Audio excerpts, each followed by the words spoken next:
Tirakat itu kadang nyepi, tidak dalam rangka melarikan diri dari keramaian, tapi dalam rangka nanti kalau kembali kita lebih tangguh menghadapi keramaian.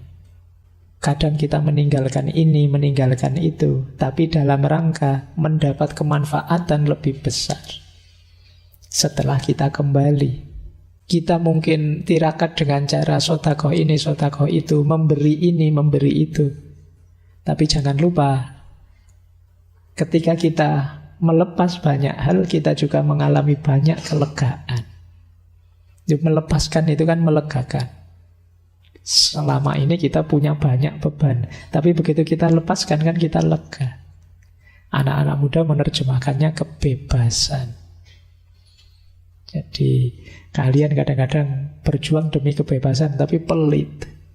Pelit itu berarti kalian diikat oleh banyak hal, tidak mau berbagi. Ya kalau begitu kalian sebenarnya tidak merdeka. Kalian tergantung pada banyak hal duniawi yang kamu miliki. Akhirnya kamu pelit. Ya Pak, cirinya orang bebas, orang merdeka itu tidak pelit. Dia tidak terikat dengan hal-hal duniawinya.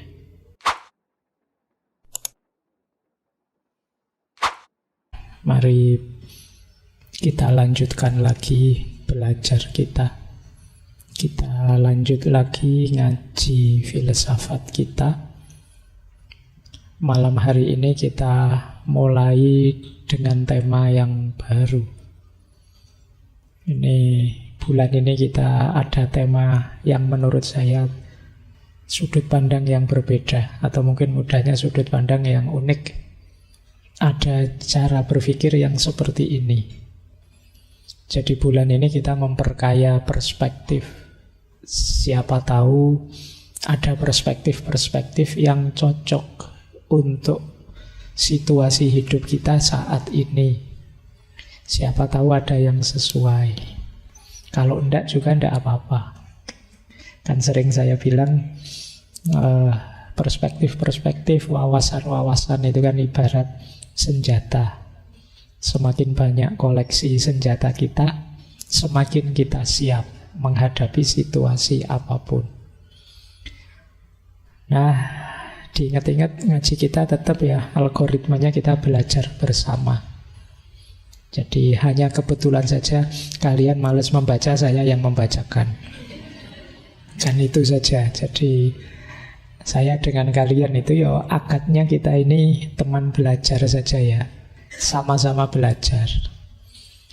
Jadi tidak cocok ya tidak apa-apa, tidak setuju ya tidak apa-apa. Bila perlu nanti kalau ada momen tanya jawab dikritisi saja, dikritik saja juga tidak apa-apa. Wong ini materi, saya hanya menyampaikan filosofi-filosofi yang ada di sekeliling kita. Siapa tahu bisa meningkatkan kualitas hidup kita.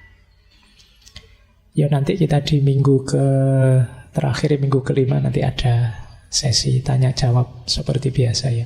Pokoknya rumusnya di minggu ke-5 kita kasih tanya jawab.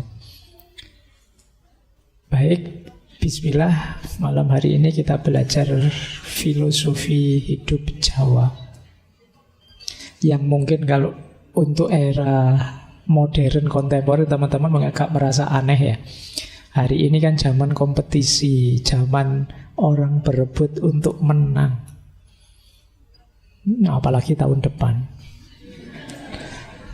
Saya yakin hampir semua orang siap kalau untuk menang, untuk sukses.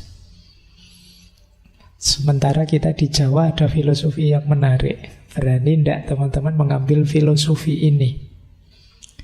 Istilahnya menarik. Wani ngalah. Wani itu berani, ngalah itu mengalah. Jadi dari istilahnya saja gak menantang. Berani tidak kalian mengalah? Ya tentu saja setiap filosofi ada konteksnya, ada situasi yang melatar belakanginya. Jangan kesusu dibantah. Kita selami dulu apa maksudnya, apa maknanya. Jangan kesusu loh Pak, kalau saya olahragawan ya Pak, sepak bola ya Pak, apa saya voli ya Pak, saya bulu tangkis ya Pak, maksud harus disuruh wani ngalah. Nanti jadinya tidak sportif dong. Ya berarti konteksnya tidak untuk itu. Jadi ada konteks yang lain kita menggunakan filosofi ini. Makanya tadi saya menyebutnya senjata. Senjata itu kan ya sesuai situasi dan konteksnya. Untuk ngiris tomat ya kita pakai pisau, tapi untuk ngaduk teh ya kita pakai sendok. Untuk motong kayu kita pakai kapak. Itu kan namanya senjata, sesuai konteksnya. Kalau untuk ngaduk kita pakai kapak ya sulit nanti ya. Gimana ngaduk gelas pakai kapak.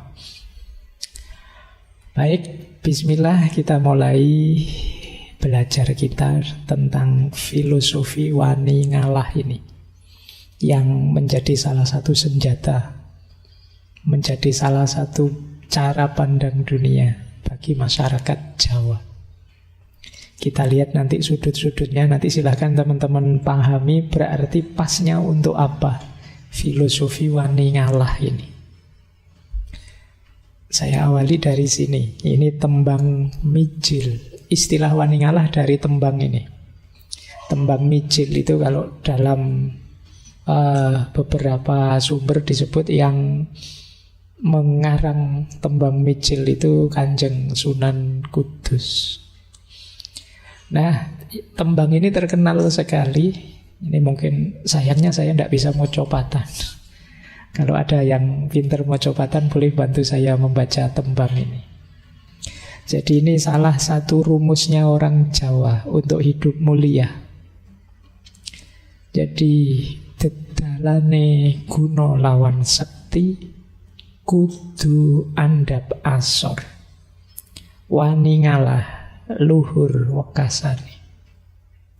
Tumung kula yang yen dipun dukani bapang den simpangi ana catur mungkur.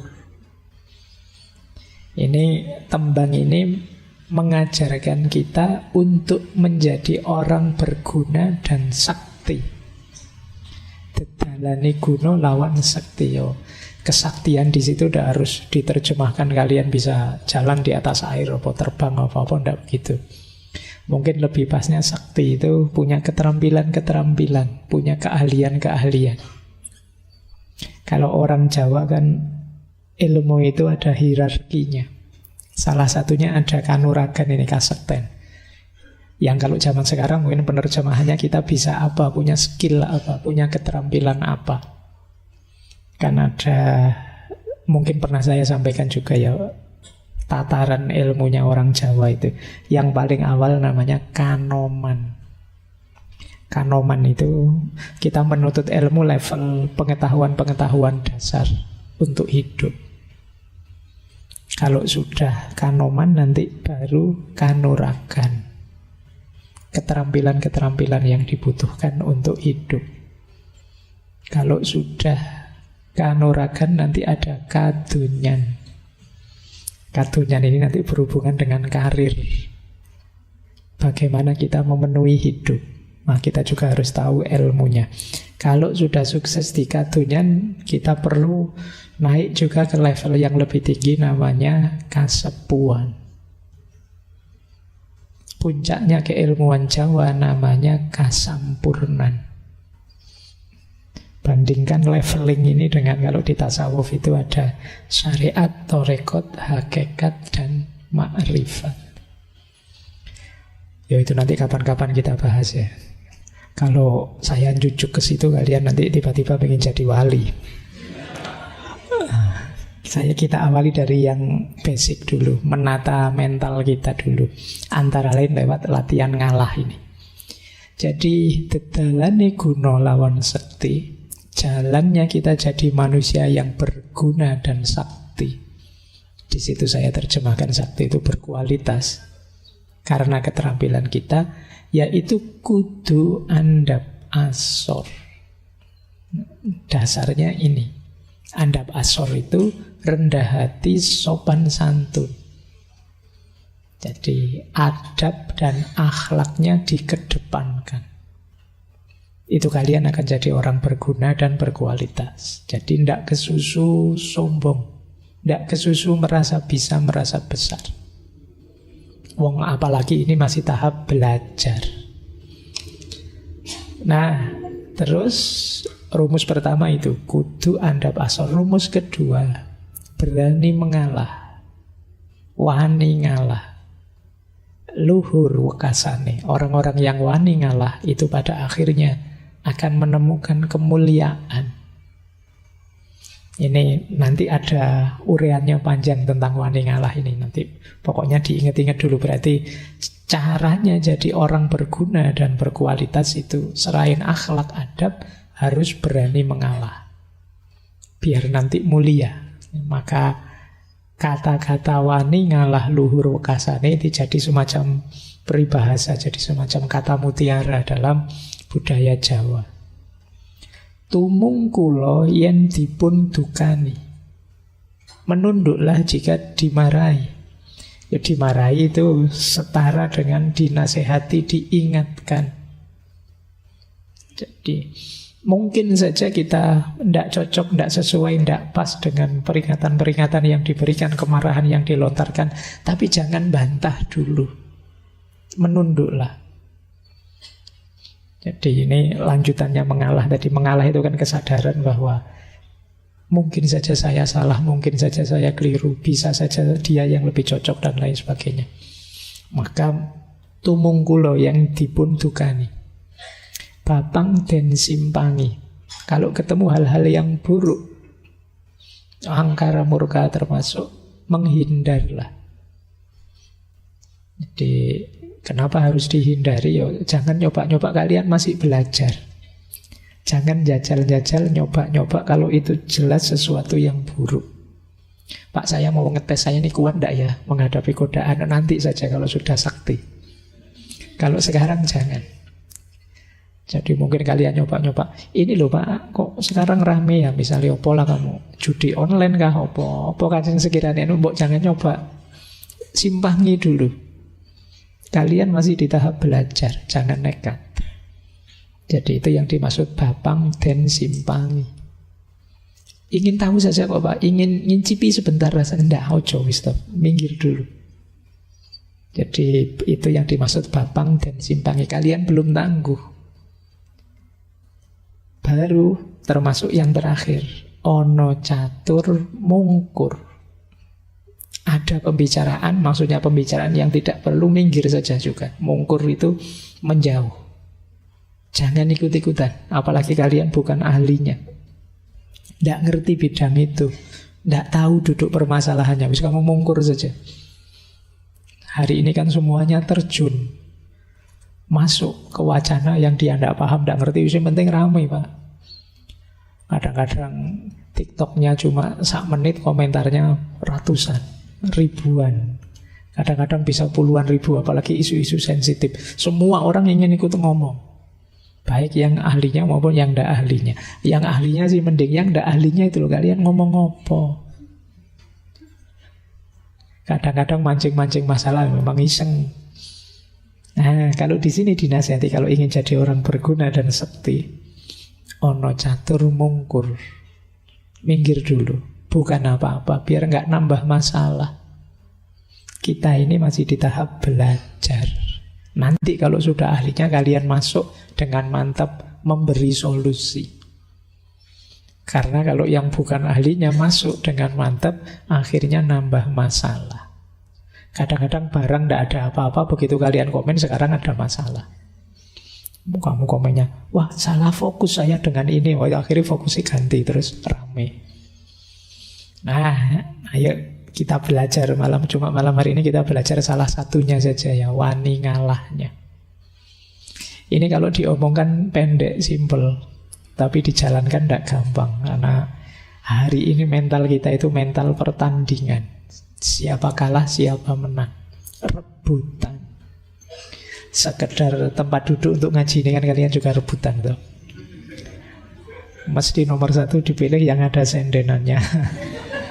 Yang bisa.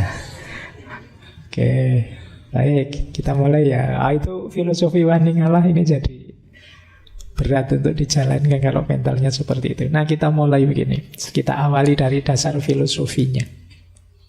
Mengapa sih orang itu kok disarankan mengalah? Kira-kira filosofi apa yang melatar belakanginya?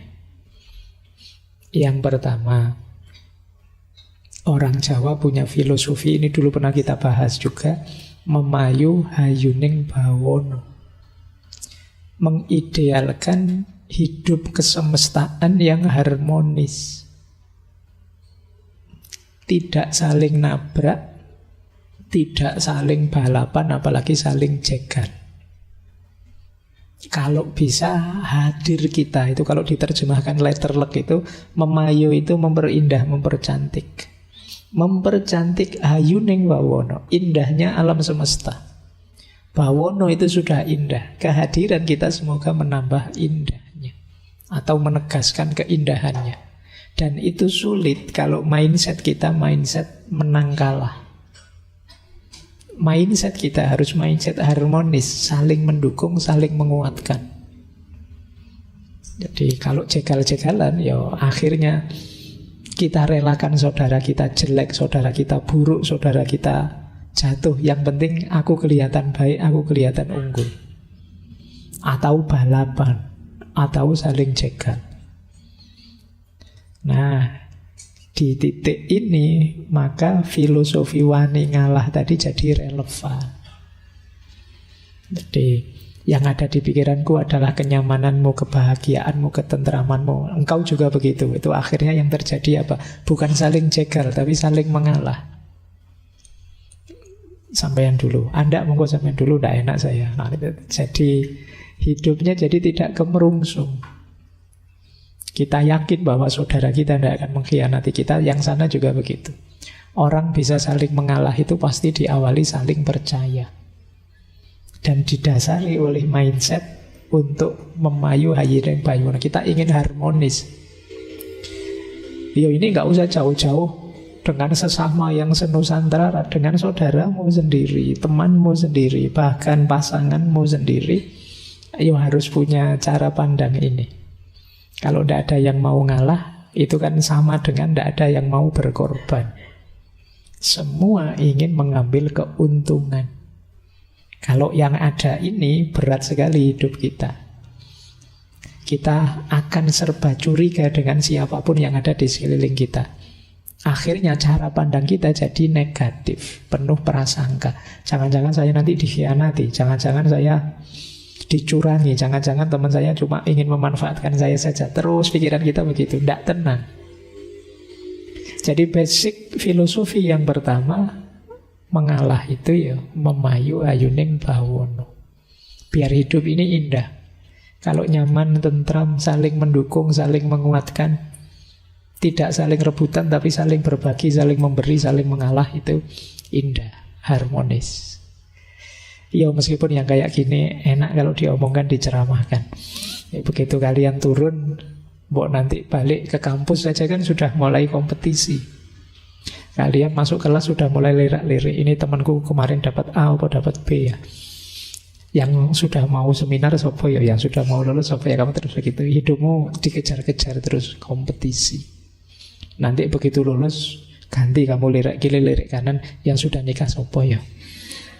Nanti begitu nikah, nanti baru lagi yang sudah punya anak duluan, yang mapan duluan ya siapa. Kamu kompetisi tidak ada habisnya.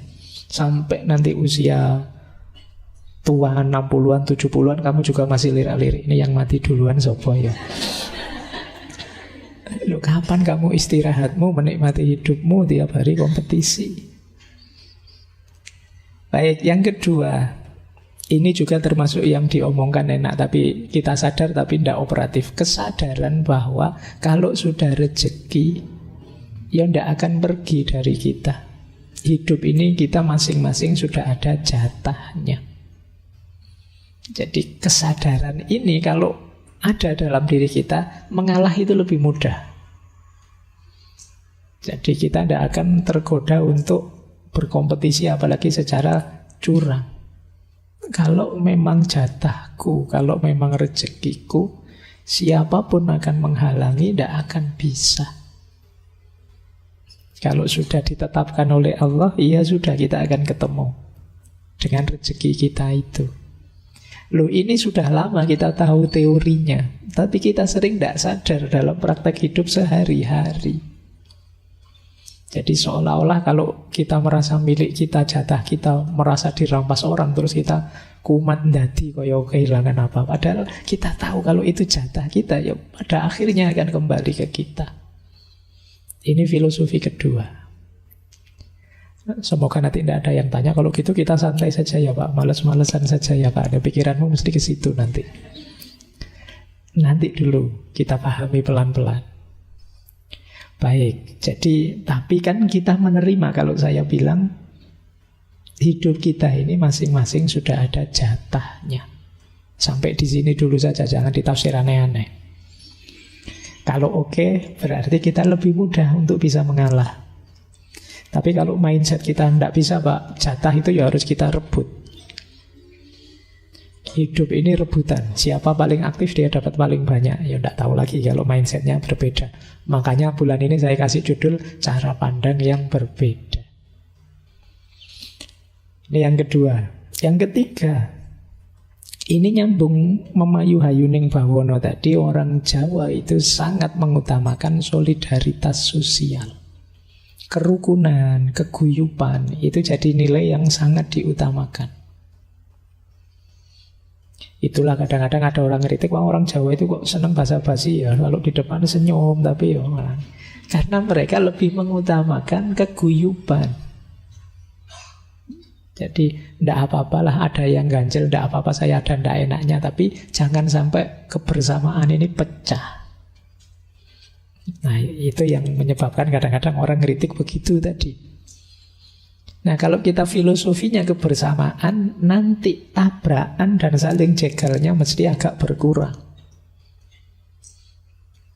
Jadi mengutamakan solidaritas sosial. Tidak apa-apalah saya pilihannya ini, kamu pilihannya itu. Kita masih temen toh. Jangan sampai hanya beda pilihan terus kita pecah. Padahal nanti yang kita pilih terus ganti kubu. Kamu sudah terlanjur gegeran, kamu sudah terlanjur marah-marahan sejak 5 tahun yang lalu, sekarang mau diperpanjang lagi. Nah, ayo kita kedepankan solidaritas, kebersamaan. Apapun yang terjadi kan tidak mengubah kenyataan bahwa kita ini bersaudara. Kita ini sama-sama ada di ranah yang sama. Kita ada di lapangan yang sama. Terus yang keempat, jiwa mengalah itu bisa tampil dengan mindset apa sih dunia ini? Ada yang lebih hakiki yang harus kita perjuangkan. Jadi kalau sekedar kejayaan duniawi, kemewahan duniawi, kesuksesan duniawi, monggo saja. Saya tidak rebutan. Ini mindset kesadaran bahwa ada yang lebih hakiki dalam hidup ini. Jangan sampai dibalik. Harusnya dunia adalah bekal kita untuk akhirat yang lebih hakiki. Kalau dibalik nanti yang akhirat kita korbankan demi kejayaan duniawi. Nah, ini namanya orang yang sadar ada yang lebih hakiki. Jangan sampai kita mengorbankan yang ini. Bahwa kita harus memperjuangkan pilihan dan aspirasi kita, iya. Tapi jangan mengorbankan yang lebih hakiki. Misalnya terus kalian bikin berita-berita hoax. Itu kan mengorbankan yang lebih hakiki. Kamu tahu bahwa itu bohong, tapi kamu blow up saja, mumpung menguntungkan pilihanku. Nah ini berarti kesadaran ini tidak ada di kalian. Kalau kesadaran ini tidak ada, sulit orang ngalah. Jadi orang ngalah itu karena sadar yang dia pasrahkan, yang kemenangan yang dia berikan ke yang lain, itu bukan sesuatu yang hakiki.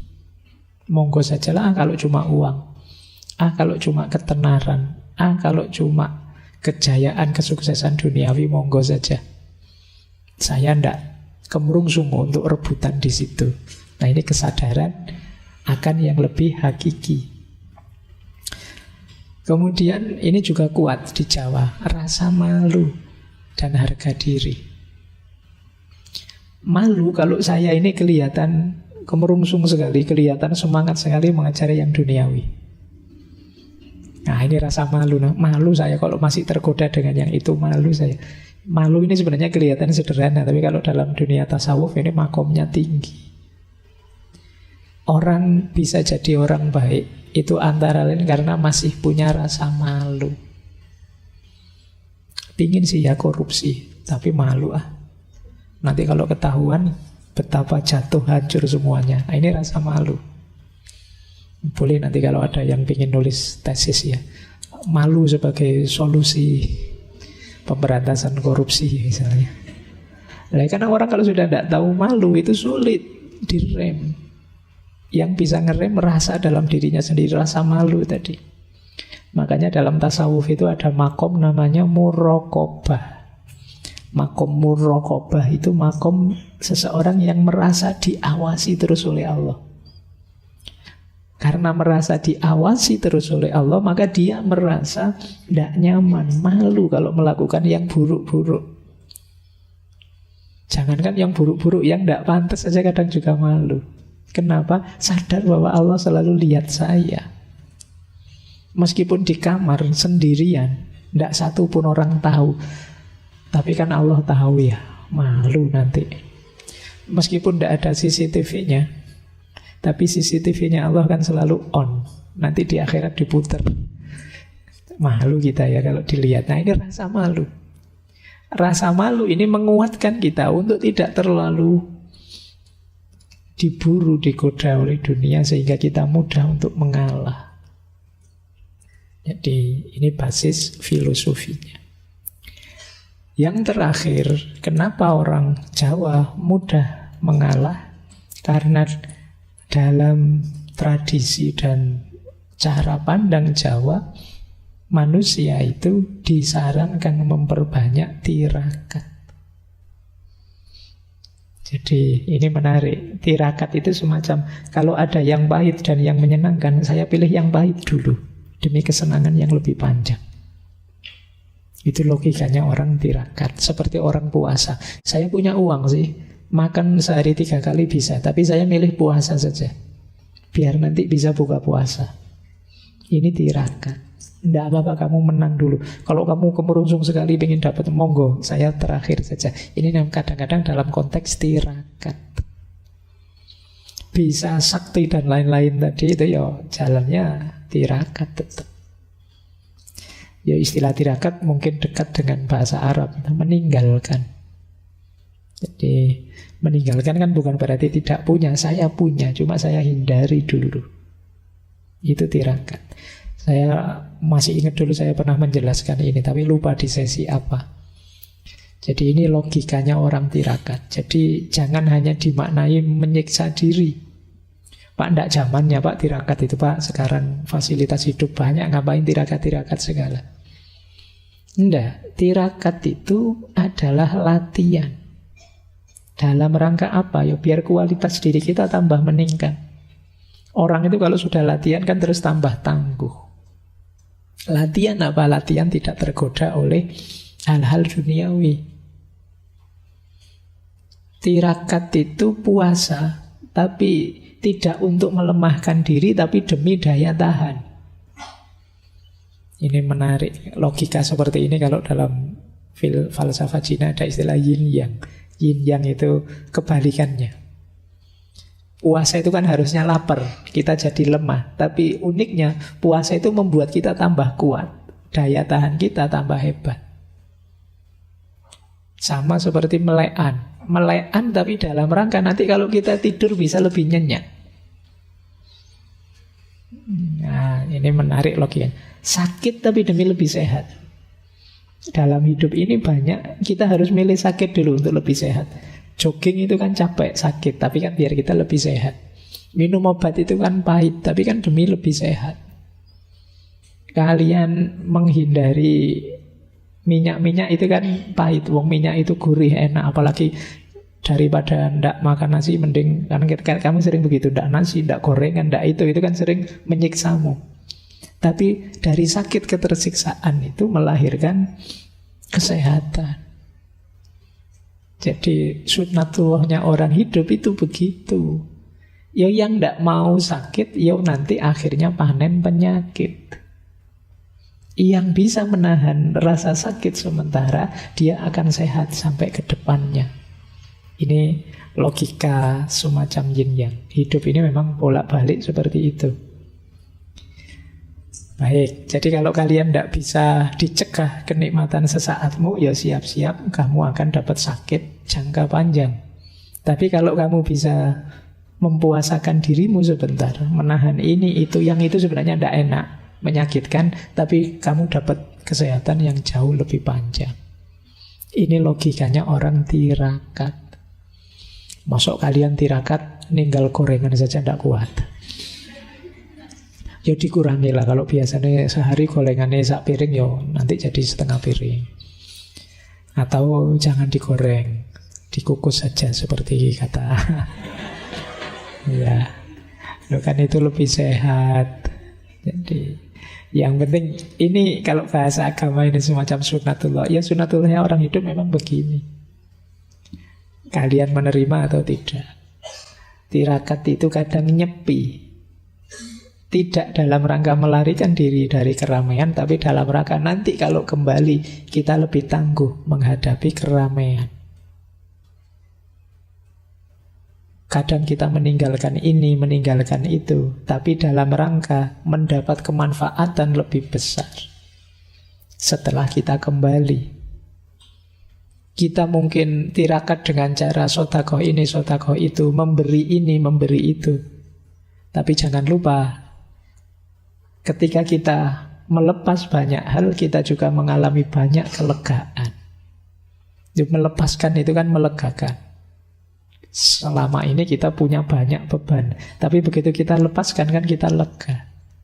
Anak-anak muda menerjemahkannya kebebasan. Jadi kalian kadang-kadang berjuang demi kebebasan, tapi pelit. Pelit itu berarti kalian diikat oleh banyak hal, tidak mau berbagi. Ya kalau begitu kalian sebenarnya tidak merdeka.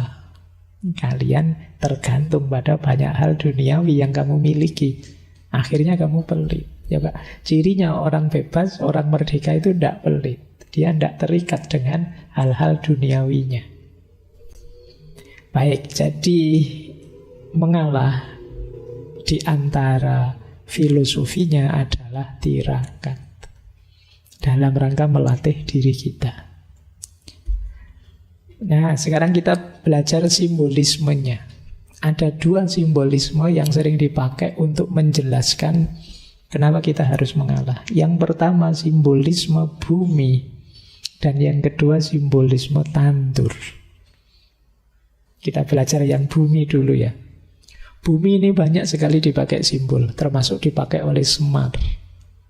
Semar itu simbolnya bumi. Apa sih istimewanya bumi? Bumi itu tangguh. Dia diinjak-injak oleh banyak orang, tapi dia tetap diam, tidak marah. Kita menjajah, melakukan angkara murka di atas dia, tapi dia tetap mau menampung kita. Bahkan bumi kan nilainya semakin mahal. Oh, kamu punya tanah berapa hektar sekarang?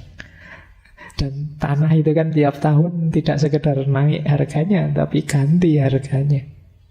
Naiknya cepat sekali loh. Padahal tanah itu kan yang tiap hari kita injak, kita lecehkan. Kita berangkara murka di atasnya. Tapi dia tetap tangguh, kuat, tenang, memberikan apa yang harus dia berikan. Bumi itu hebat. Semua unsur yang lain ada dalam dirinya. Bumi punya api, punya air, punya angin. Tetapi dia tidak pernah sombong, tidak pernah pamer-pamer. Itu bumi. Semua makhluk hidup tergantung pada bumi. Tumbuhan, hewan, manusia. Apalagi kita dalam banyak hal sangat tergantung pada bumi. Bahkan yang kotor-kotor bisa dijernihkan. Air kotor kita buang pada dia. Pada akhirnya dia membalasnya dengan memberi yang jernih. Kalian kalau ke kamar mandi kan, yang kamu persembahkan untuk bumi kan yang kotor-kotor. Toh begitu dia memberimu yang baik-baik, yang jernih-jernih. Oh, itu simbolisme bumi. Nah, kalau kalian bisa, belajarlah dari bumi. Latihanlah jadi sosok yang tangguh. Diinjak-injak, diangkara murkai, tapi tetap teguh. Tidak baperan, tidak cengeng, tidak mudah mengeluh. Dilempari orang dengan keburukan-keburukan, tetap memberikan kejernihan-kejernihan. Punya banyak kemampuan, punya banyak modal besar, tapi tidak pamer. Kita berbagi apapun yang menumbuhkan, yang produktif, menghasilkan. Jadi ini cirinya bumi. Ayo kalian latihan ya, jadi ardun, jadi bumi. Saya lanjutkan, jadi orang yang mengalah itu orang yang punya mentalitas bumi. Dia tidak berpikir kenyamanannya, dia tidak berpikir keberhasilan, kesuksesan, kebesaran dirinya. Dia puas dengan bisa melayani dan memberi yang terbaik. Itu wataknya bumi. Kita lanjutkan, jadi ini simbolisme wani ngalah yang pertama. Simbolisme kedua, tandur. Semoga di sini ada yang anaknya petani ya. Mungkin ya banyak kalau dari wajahnya. Ya kalian anak-anak petani kan ngerti orang tandur, menanam padi. Simbol tandur itu persis menunjukkan simbol mengalah. Tandur itu berjalan mundur. Tapi mundur itulah hakikatnya maju. Yo kalau ada orang nanam padi kok maju, yo, nah, yo karena istilahnya bukan tandur kalau gitu, tanju, nanam sambil maju. Jadi simbolisme ngalah itu kan begitu. Kan ada istilah mengalah untuk menang. Jadi justru dengan saya mengalah, saya menang. Jadi bukan berarti kalah. Nah ini simbol pertama. Jadi dia dilakukan harus secara mundur. Saya enggak apa-apa, kamu duluan enggak apa-apa. Justru ini kita hebat. Mundur itulah maju sebenarnya. Dengan orang mau menanam mundur, di situ nanti dia panen. Tapi kalau dia enggak mau menanam mundur, ya enggak jadi panen. Yang kedua, filosofi tandur itu menanam mundur, tidak sembarangan mundur. Kamu harus, saya itu sejak tadi nyari kata-kata yang pas ya. Bahasa Jawa ini jengking. Apa bahasa Indonesianya jengking ya? Saya nyari sejak tadi. Ya saya maknai menunduk gitu saja ya. Cuma jengking itu ya ambo. Pokoknya jengking ya. Ini bahasa Jawa bisa. Maksudnya apa? Menunduk, tidak menengadahkan dada. Kalau kamu nandur kok sambil mendendeng, tidak sido nandur. Jadi berarti apa? Perjuangan hidupmu nanti antara lain ditentukan oleh perilakumu andap asor tadi. Pak, saya mau ngalah Pak, tapi ngalahmu sambil mendendeng, tidak jengking. Ya wis ini, kamu yang menang. Itu yang dikasih juga tidak mau. Jadi kamu harus punya filosofi jengking tadi. Sungguh-sungguh serius dan merendahkan diri. Jadilah orang yang rendah hati. Ini filosofinya tandur.